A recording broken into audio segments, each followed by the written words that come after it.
Let me tell you here and now, because I haven't been happier in my entire life, because I finally got to discover another strategy game that I love. And it's not only just the city building game that you're like going through eras and different periods of time, and that's all you're doing, or just building roads, or at least if you're liking them.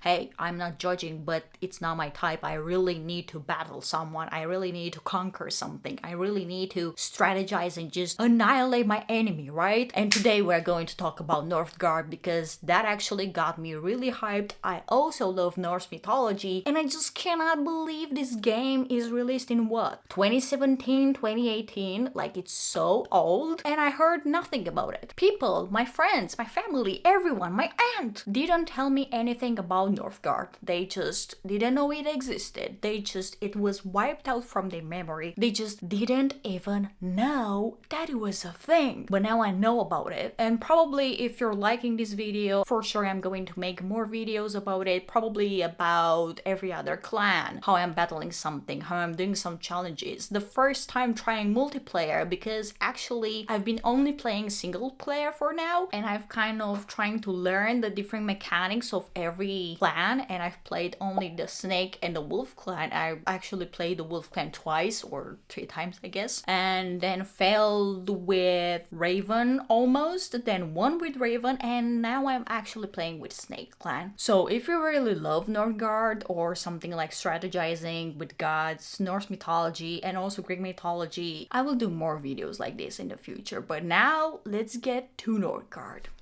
So as I said before, it's not your typical just building a road, maintaining the happiness of your village or of your city in order to do it. No, you're having resources, you're having happiness, and goddamn, every clan is a pain in the.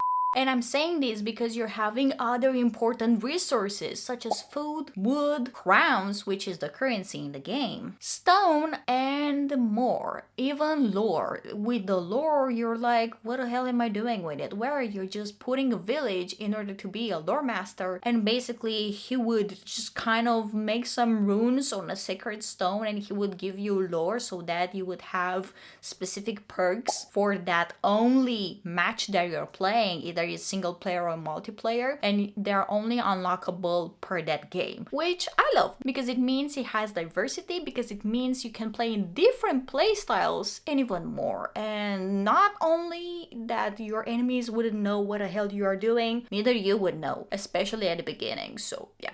But let's get to the basics of the game. The food is the apple, and it's pretty simple. Your villagers need to have food, or you're building a hunter's lodge, which is providing you food, or you're building a fisherman's hut, which is again providing you for food, or you can build a healer's hut, and when they're not healing, they're gathering food for you. So you're having this. Or of course, you can trade for food by the longship dock building, by the trading post, or by the marketplace. The last two of the resources that you're seeing in the game are usually used for upgrading. The stone is used for upgrading your buildings whenever you're like wanting to upgrade the town hall or a house to like, because your population is like really low, their happiness is really low, and they want better houses, and they want like, hey, we're not going to grow the population if you're not giving us better housing or something. You're just going to get the resources down by just using the wood and the stone for upgrading. Then with the iron, pretty much you're just hiring people, depending on what clan are you, and depending also on what abilities you're having for your lore, which I guess there are a lot of possibilities right now, so I'm not going to enumerate them. But I think I remember that on the Snake clan, you're having something, if you want to hire someone, you can give them iron. And also, for example, the Wolf clan, if you want to hire someone, I think it's the Eagle for Wolf clan. If you want to hire the Eagle, you're just spending crowns on him, so that's fine. I guess it was actually 100 crowns. And also the iron can be used by your smith with the forge, that you're assigning a villager or someone else to become a smith for your forge, and you're doing upgrades on your units. And speaking of units, I goddamn love that this game has one villager can be either one warrior or one shield bearer or one extrovert or one farmer, or you name it. You're spending the money on one unit because the game shows you as one unit and they're spawning like 15 dudes. 15 dudes and they're one single unit. I feel like it's so overdone. I feel like every game does this, and it really felt refreshing when I was seeing that, hey, it's actually one dude. They are not two, they are not three, they are not 15, you name it. And it really was something that was taking me aback, and I was like, okay, it really surprised me. I really love this because I feel like you can build a better system throughout your gameplay that you would have, hey, I'm having X resources, I'm having X warriors, I'm having X whatever, so that you can assign someone else to different jobs throughout the game when, I don't know, you don't need them anymore to be that specific role or something. But it's just, congrats Northgard, I just love this. And also what I didn't mention about the different clans, it's that they're having different perks. They're having different military. When you're in the selection screen for any clan, you are going to see development, military, and support. And they are going to have the development, meaning, I don't know, it's either easier or it's either not. They're going to be 3 stars, and if they're having 3 stars, it's hella goddamn bad and hard for you to build that. So the development, if it's 3 stars, is just really hard. The difficulty also for it to learn, it can be 3 stars, it can be 2 stars or 1 star. And also the support is for how much support would you have from other clans, like the alliances that you're building with other clans or with other neutrals, or just having the military that it's going to indicate you that your clan is going to be capable of taking the crown home earlier or just never in that gameplay. Because yeah, you're unskilled, you're wanting to play it. Especially I just bought the Dragon Clan, and after I bought it, I just saw some reviews that it's just, God, it's so hard to play it. And I was like, okay, I'm prepared for my first lose in this game.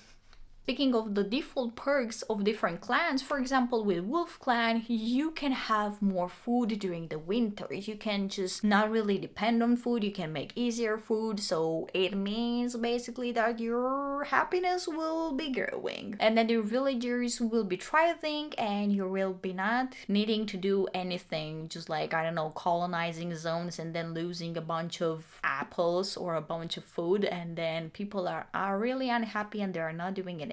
Or just they're sick, they're hungry. And also, yeah, speaking of sickness, I just love, they can have rats, they can have sickness, they're injured, they are like, I don't know, pinging you that they are not having any jobs. It's just so interesting. And also, speaking of interesting things, if you're enjoying the video by now, or if you're enjoying any gaming videos, or especially strategy, cozy, gaming reviews, recommendations, or anything like that, you can subscribe to the channel and make sure to let me know what strategy game have you been playing lately, because I'm dying to know some more stuff. And especially if you're having something with Norse mythology, Greek mythology, or any mythology, I'm just your girl and I'm going to try it and I'm going to make a video about it and I'm just going to tell you my entire experience about it. But now back to the video. And I also love that this game plays with every tile. You need to conquer every tile and colonize it by spending either food or lore. I personally didn't do with lore or something because I was like really seeking into discovering new perks and something like that. So yeah, I just only colonized it with food. But I love that every tile has a specific ability to it, let's say. The plain ones, just you don't do anything with them. You have the one with swamp, so that it really restricts your zone, and sometimes you cannot build really 3 buildings on it. Or if you're having 3 buildings, you cannot really extend by spending 100 crowns in order to have 5 buildings in that specific area, because you cannot just feed them. It's just swamp, it's just river, it's just, you cannot feed them anymore, so that's a waste of money. So just don't spend any money on the swamp tiles. I mean, sure, you can colonize them, but once you're having 3 buildings, just make sure you don't spend the money because you will struggle and you cannot undo that. So keep your crowns, okay? Okay. Whenever it's like the pond tile with the fisherman's hut, or the deer tile with the hunter's hut, and then you're having the tile with the fields that you can have farmers, on each of these 3 you can have a silo, and a silo basically maximizes your food reserves so that you can gain more over time, and also the food production, of course. But you can only play 1 hunter's lodge, 1 farm, or just 1 fisherman's hut on the single tile, so you will need more more tiles if you want more food. You can ride your enemies with the longship dock. You can literally go and steal for them. You can hire mercenaries with it. I think this is only for the Raven clan. I'm not so sure if the other clans have it too, but I had a blast with like mercenaries. But hey, make sure to check your crowns and the food, because of course you're going to spend more resources on them until they're dying. So yeah, make sure you either hire just less or just don't hire them at all, so that you wouldn't need to get rid of them soon. Also, you're having different tiles on the map, which are kind of ruins that your scouts can explore, or barracks, like a destroyed boat that your also scouts can explore. Different rune and lore generators that basically they're gaining you an extra perk or something. You can have alliances with Jotun's monsters or draconic monsters, or even with kobolds, or kill the wolves in order to get more military experience. The possibilities are infinite. And also I love that every goddamn map is randomly generated, just like in Minecraft. So you're having fun every goddamn single player game that you're playing, or even multiplayer. I just need to try multiplayer with someone actually. So that would be another video for another time. And also I forgot to tell you, DLCs are like below $5, or at least I don't know, they are like $4.29 or $4.99.